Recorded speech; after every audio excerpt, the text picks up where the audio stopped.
La mutilation génitale féminine, un calvaire pour les femmes excisées avec la chirurgie réparatrice.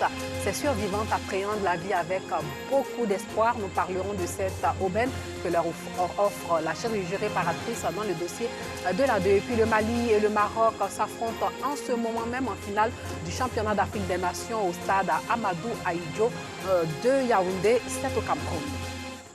Bonsoir et bienvenue dans le journal. Vernissage dans la commune de Cocody à la Fondation Bénédicte Janine Kakou-Diagou.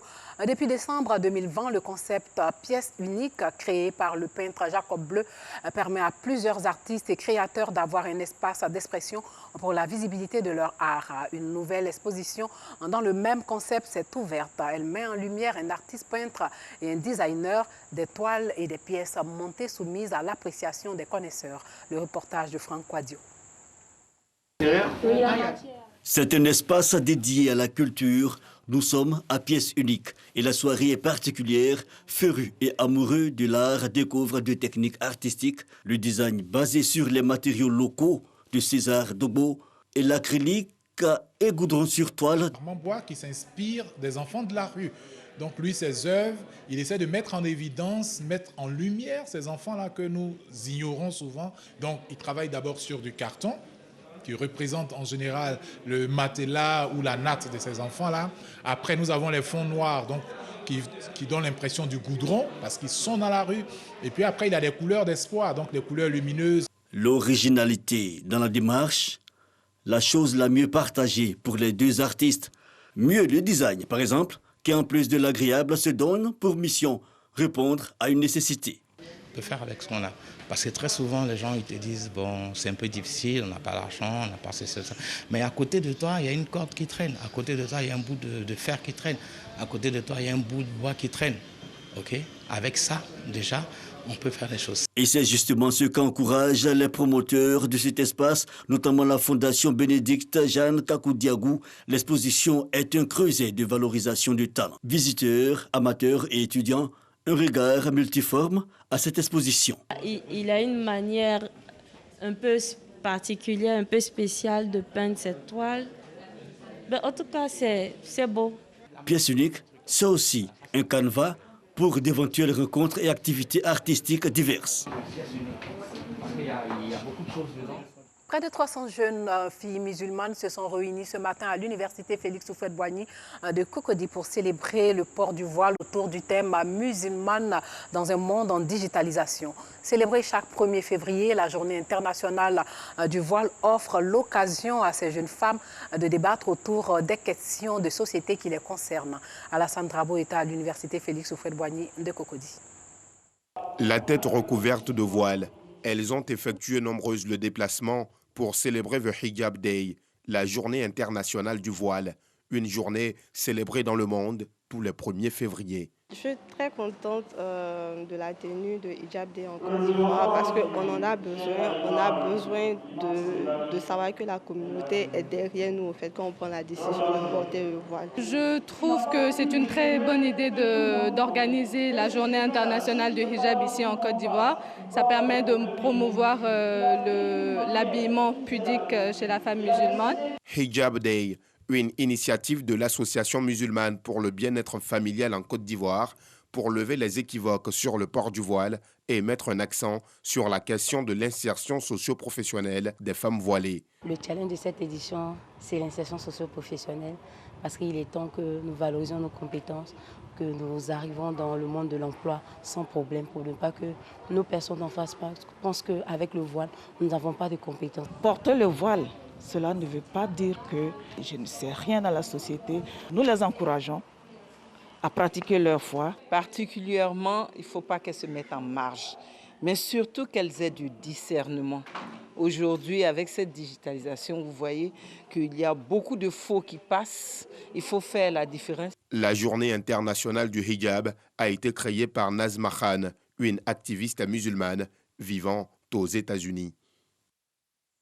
Hors de chez nous, sachez que les Équatoriens ont voté aujourd'hui pour des élections présidentielles et législatives qui devaient se jouer entre gauche et droite.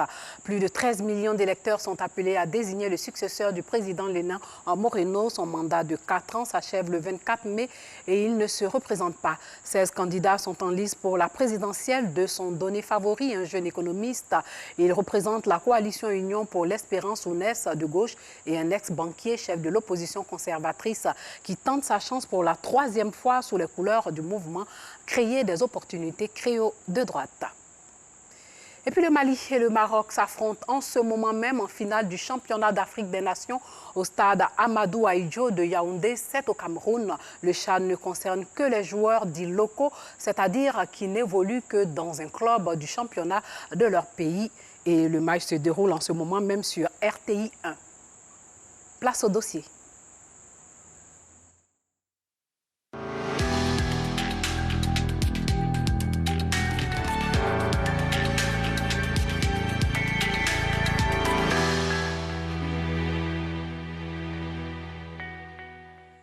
Couper ce bout de chair qui leur est si cher, un calvaire. Vivre sans cette partie d'elle qui les marque pour toujours, indescriptible.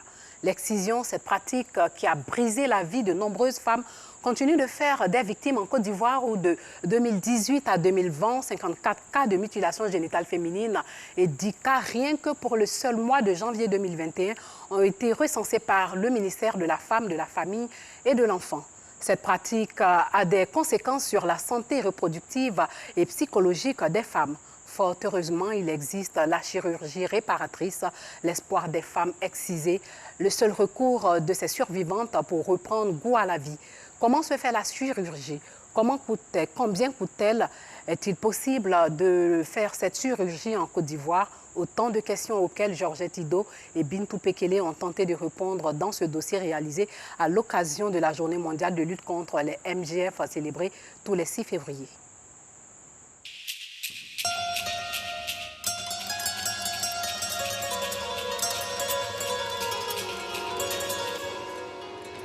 Riviera Palmeraie, commune de Cocody.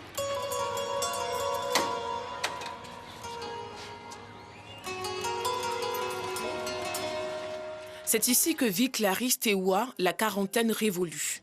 Victime de l'excision, dès sa tendre enfance, Clarisse nous raconte ce pont douloureux de sa vie. J'ai été excisée depuis l'âge de 8 ans. Ma grand-mère m'a réveillée un matin, elle m'a dit « Écoute, tu commences à grandir, je veux que tu sois une vraie femme demain dans ton foyer. » Et c'est comme ça qu'à 3 h du matin, elle m'a prise, on est parti dans la brousse, j'ai vu d'autres jeunes filles. J'ai dit « Grand-mère, qu'est-ce qu'on fait là ?» Elle dit « C'est là que tu vas redevenir une vraie femme. » Je ne savais pas, j'entendais des cris plus loin, mais je ne savais pas que c'était pour subir ça. Et quand j'ai compris, c'était trop tard, il y avait des femmes qui m'ont attrapée, des hommes. J'avais un seul vieillard, je crois, qui m'avait coincé les pieds. Et les vieilles femmes m'ont coincé, m'ont écarté. On essayait de fermer mes yeux, mais comme j'étais de nature très battante, je mordais les femmes. Et donc, quand la dame a attrapé mon clitoris, le temps qu'elle coupe mon clitoris, j'ai réalisé plus tard que c'était déjà fait. Quand j'ai grandi, j'ai eu trop de complications quand j'ai connu mon premier homme. Et j'ai contracté la première grossesse. C'était des jumeaux. J'ai perdu les jumeaux à 6 mois. Et après, j'ai eu 2 enfants encore qui sont partis. C'était dans la douleur, comme je vous dis. Et après, ça n'a pas marché. Il m'a dit, lui, il ne peut pas... Il ne peut pas garder une femme excisée parce que c'est une malédiction. Depuis 2011, cet épisode n'est qu'un mauvais souvenir pour elle.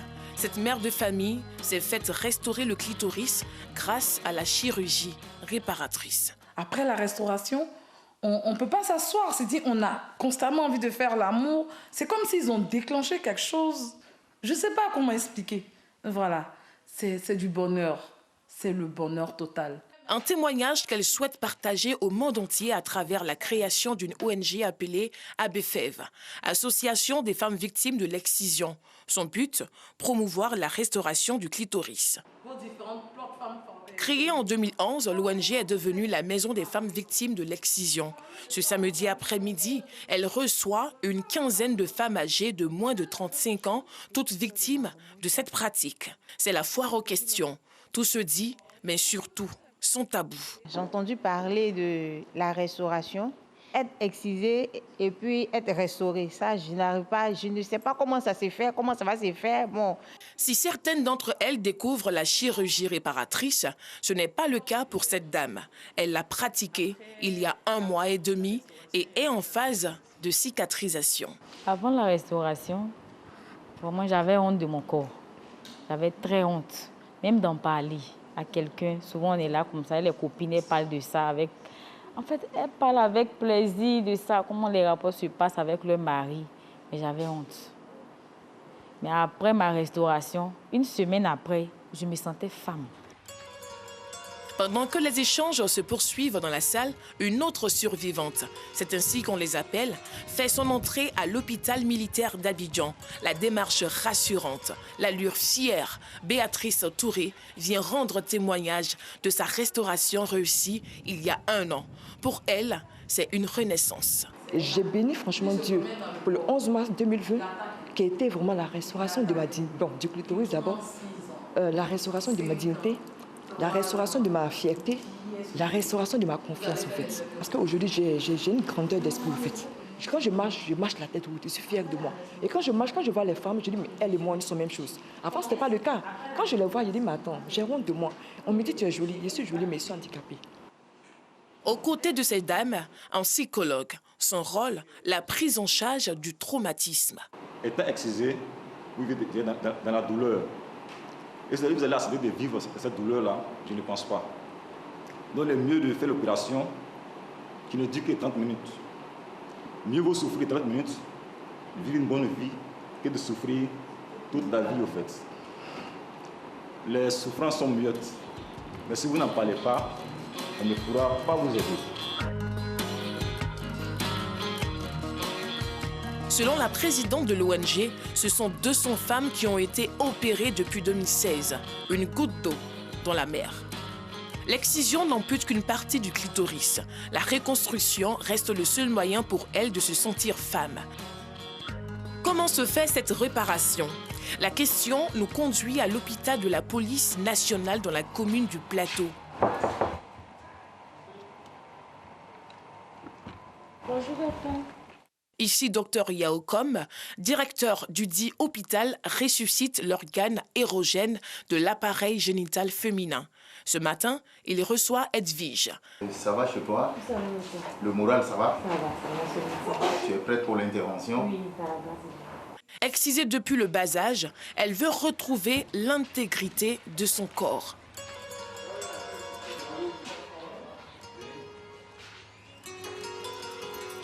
Après analyse du dossier, Edwige est admise au bloc opératoire pour les premiers soins avant l'intervention. Le clitoris, naturellement, il a une longueur moyenne de 10 cm. Et les exciseuses, ne sachant pas ça, ce n'est qu'un tout petit bout qui est apparent. Et c'est ce tout petit bout-là qui va faire à peu près 1 cm, voire 1,5 cm, quelquefois même moins. C'est ce tout petit bout-là qu'elles vont couper. Là, ce qui reste dedans, c'est ce que nous sortons et nous positionnons. Quelques minutes après l'anesthésie, l'intervention peut commencer. Dr Yao et son équipe sont à la tâche. 45 minutes plus tard, l'opération est terminée au grand soulagement de l'équipe. Félicitations à tous pour l'intervention. C'est la renaissance pour elle. C'est un franc succès même, parce que là on se rend compte qu'elle avait un bon clitoris, que les femmes avaient coupé une partie, et l'autre partie encore, c'est encore long, c'est encore opérationnel. Pour Edwige, encore en salle d'hospitalisation, c'est un ouf de soulagement. C'est la renaissance. Pour moi, je n'ai que dire merci. Merci à Dr Com, merci à l'ONG ABFR. Et ça va permettre que je pourrai causer avec mes camarades. Et elles vont parler, et on ne va plus me frustrer, tout ça. La chirurgie réparatrice, encore moins connue en Côte d'Ivoire, coûte environ 500 000 francs CFA, un prix subventionné par l'État et des ONG. Selon la dernière enquête à indicateurs multiples de 2016, 36,7% de femmes sont mutilées en Côte d'Ivoire et le tiers est constitué de jeunes filles de moins de 14 ans. Les zones à forte prévalence restent le nord-ouest avec 75,2%, le nord 73,7% et 62,1% à l'ouest. Au ministère de la Femme, de la Famille et de l'Enfant, le sujet est sur la table. Des politiques de prise en charge des victimes sont en cours de maturation. L'État, à travers le ministère de la Femme, de la Famille et de l'Enfant et des différents partenaires, a mis en place 68 plateformes qui constituent une tribune pour l'information et la dénonciation des différentes mutilations génitales féminines dont sont victimes les femmes. Il y a des projets qui sont menés de façon communautaire par l'exemple la CEDEAO qui nous accompagne. C'est-à-dire qu'on va pouvoir, je pense, accroître les moyens qui sont mis à notre disposition par le gouvernement de Côte d'Ivoire pour nous permettre de vraiment toucher le maximum de personnes.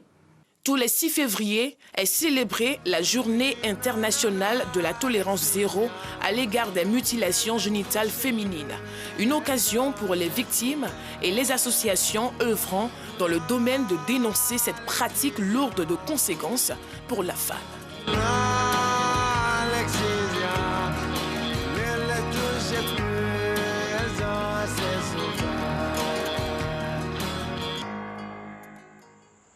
Fin de ce journal, portez-vous bien.